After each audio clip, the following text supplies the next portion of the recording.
Ladies and gentlemen, welcome back to the channel and welcome back to the preview show. And may I just put out there that it's the last preview show for quite a while, for over a month, as Celtic get ready to take part in the mid-season break. Why? For the Qatar World Cup 2022. It's finally here, which means the Premiership season will come to a brief pause as Celtic go into top of the table. No matter what happens this weekend, we'll head into the World Cup top of the table. How does that sound? If you offered me that at the start of the season, I would have loved it. I would have bit your hand off. And here we are. Kind of expected it though, huh? Ange Postecoglou and that.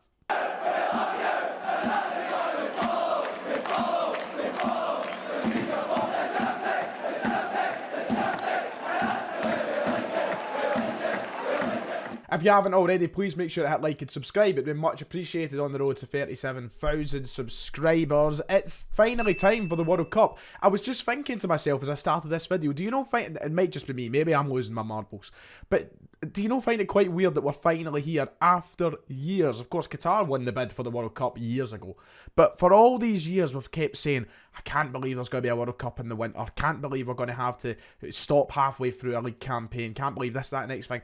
And it just felt like it was never actually going to arrive. But here we are. It's November 2022. And the Qatar World Cup is literally about to begin. It's crazy. A matter of days away.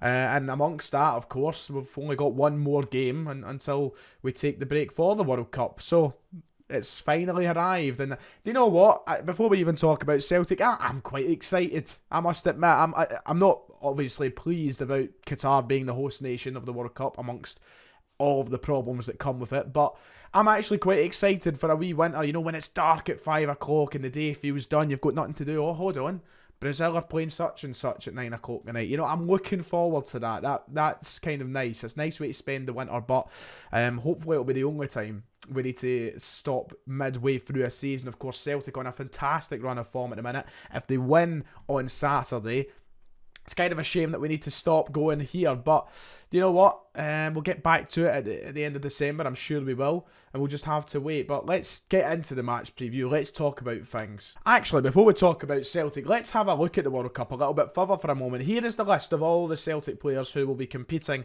at the Qatar 2022 World Cup. Only 4 players have been selected this time round for Celtic. A couple of players left out, as we know. Big shocks. Kyogo, Rio Hatate, for example. Jota was in with the shout of a Portugal call-up, but he was left out, expectedly, I would say. He was left out. But this is the 4 players on screen here who will be joining up with their national sides for the tournament. We've got Aaron Moy representing Australia, Cameron Carter-Vickers for the US of A, Dyson Maeda of Japan, and finally we have Josip Juranovic of Croatia. 4 Celts, the most of any Scottish Premiership side, I believe. You know what? I was actually stunned to see that Hearts have got 3 players going, all 3 Australian. They've got Atkinson, Devlin and Rolls gone. But we've got the most in the league. Fantastic. Should have been a few more, I would say. Jota's free kick at the Bernabeu alone. Should have had him a call-up for Portugal. But good luck to all of them. Congratulations to the 4 Celtic players. I know they're probably not going to see this video or care, but congratulations. Massive honour. A dream come true to perform at the World Cup and to play for your national side. And I'll be rooting for all of them. I'd like to see all 4 of them do well, especially Australia and Japan. I think we've all got a little bit of a liking for nowadays with the success that both nations have brought to Celtic, and obviously a lot of Japanese and Australian Celtic fans now. So I think we're all a joint in saying we hope to see them do well during this tournament, and hopefully Aaron Moy and Dyson Maeda come back with some impressive performances that will carry on through the rest of the season at Celtic, and the same with Juranovic and Vickers, of course. It's crazy because when you look at it, these aren't 4 players who are going to the World Cup to make up the numbers. You know, if Jota went for Portugal, he'd be there to probably make up the numbers. But these 4 players are starting players. They're probably going to start most games and play the majority of minutes for their national sides. Aaron Moy, he's the kind of front man for Australia, not in terms of position, but he's the poster boy. He's the big star, you could say, of the Australian national team after years spent in the Premier League.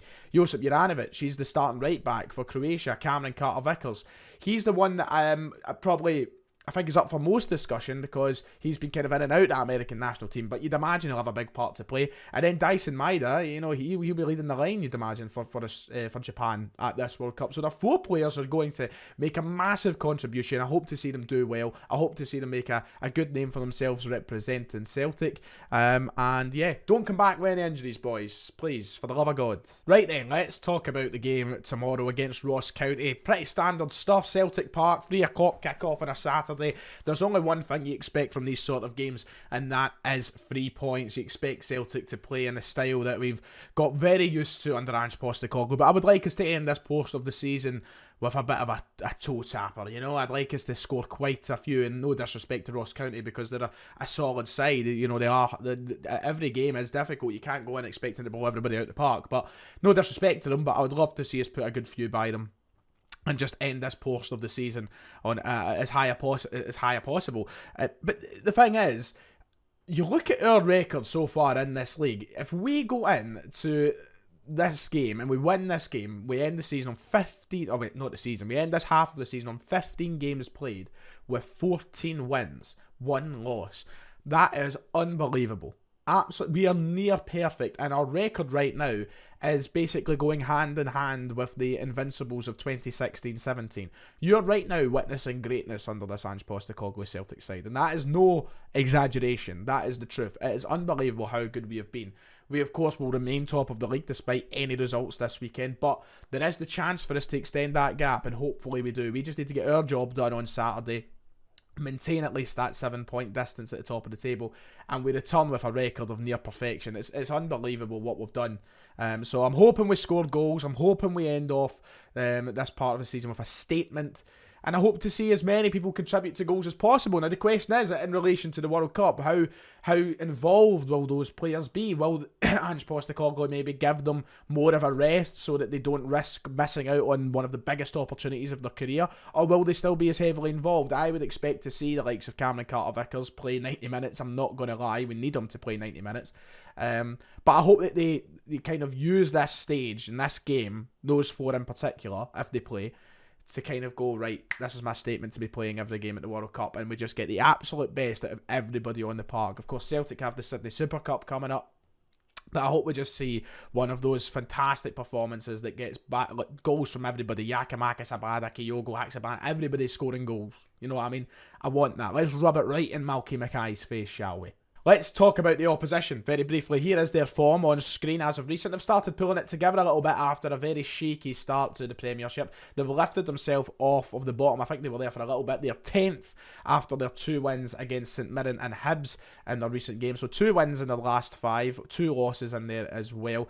They are a side that we know are tough to beat. We've met with them once already in the Premiership this season. It was up in Dingwall. It was only the second game of the season, and we left it late. You know, Ross County pushed us right to the end. We scored 2 late goals. Moritz Jens, remember, he scored. That was his first Celtic. I think that was on his debut, in fact, perhaps. He scored a late goal. I think Abada scored a late goal as well. We won the game 3-1, but they pushed us. We had to score 2 in the last 10 minutes. We also played them in the League Cup, which was fairly more comfortable with a 4-1 win up in Dingwall. But, you know, they're a side who can cause damage. You know, I think they're one of these teams that, of course, are going to sit back at Celtic Park, but give them an opportunity on the break and they could probably catch us out. They do score goals. We've not kept a clean sheet against them in 2 meetings this season. So if we do our job at one end, we should be reasonably seeing this game out reasonably comfortably. But, you know, they are a team who have players to cause damage, and Malky Mackay, of course, has done a really good job with Ross County in general. It hasn't been as successful this year as last year, but they have lost the likes of Regan Charles Cook. They are sort of rebuilding in that sense, and without him as their star guy. And they'll want to try and end the season. You know, they'll want to show that they're not going to be relegated, so they'll want to end this part of the season on a high as well. But we've got the tools. We should be winning this game. Anything less than a win is one of those embarrassing results, isn't it? So surely we'll see the win this weekend. So team selection then. What would I go with as the starting 11 against Ross County tomorrow? Here it is on screen. Here's my predicted 11, this is what I think Ange will go with, and yes, you will see a couple of the World Cup boys in there. I've got Aaron Moy starting, I've got Cameron Carter-Vickers starting. I think we'll see Moy at least get a half of football, and I don't see why it wouldn't be the opening 45, to be honest. So, and you know what, one thing, you can sit and say, oh, maybe I want to give them a wee rest so they don't get injured, but at the same time, minutes in the legs is important. This is their last chance of playing football before this big competition, so to get minutes in the legs is probably just as important. So I've gone with those two to start, as you can see, but Joe Hart in goals. I think Ralston will come back into the starting 11. Juranovic, I suspect, might see minutes at some point in the game, but I do think Ralston will come back in. That begs the question, will we maybe see Bernabei come back in? I've personally went for Greg Taylor. I just think that he'll start. I don't know. This is just a prediction. It's hard to predict. We've been through this. Ange loves rotation. We can't predict who's going to start and who's not, but this is what I'm going with. Starfelt and Vickers to start again as the partnership after doing it midweek. Midfield three of O'Reilly, Hatate and Moy. Obviously we could maybe see David Turnbull come back into the team. He of course got an assist against Motherwell during the week, but I'm going to go with that three. And in the front three prediction, I'm going with the same three that I predicted for the Motherwell game, which of course I got wrong because Haksabanovic didn't start. But I think Haksabanovic might get the nod here at Celtic Park. Hopefully adds on to his 2 goals that he got there last week. And I've stuck with Kyogo up front, just because I think he played well on Wednesday night. Giakoumakis didn't play so well coming off the bench, but I'm happy with anybody. So there you go. That's my starting 11 prediction for the game tomorrow. Not so bad. I think that's a good team. But of course, as I've been proven every single week, I'll have about 5 of them wrong. So don't take anything off of that. And that about does it then. I'm going to leave it off there for the game tomorrow. Wow, I can't believe that's the last preview I'll do until, December 17th or something's our next game, which is mad.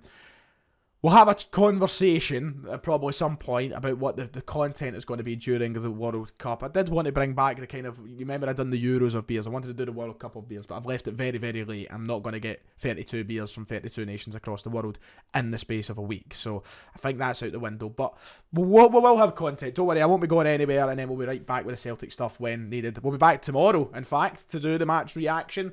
And then I know I've promised this so much and we've not got around to doing one. The Celtic Refunder is not dead. It is well and truly alive. We've all been so busy at conflicting times, it's made it really difficult to record. But we're going to do a kind of first half of the season recap show. And we'll get that out hopefully as early as possible next week before the content obviously changes without Celtic. But anyway, that does it for today. Make sure to like and subscribe if you've enjoyed the video. It'd be much appreciated. And hail, enjoy the game tomorrow, and I'll see you after the game for the reaction. So cheerio.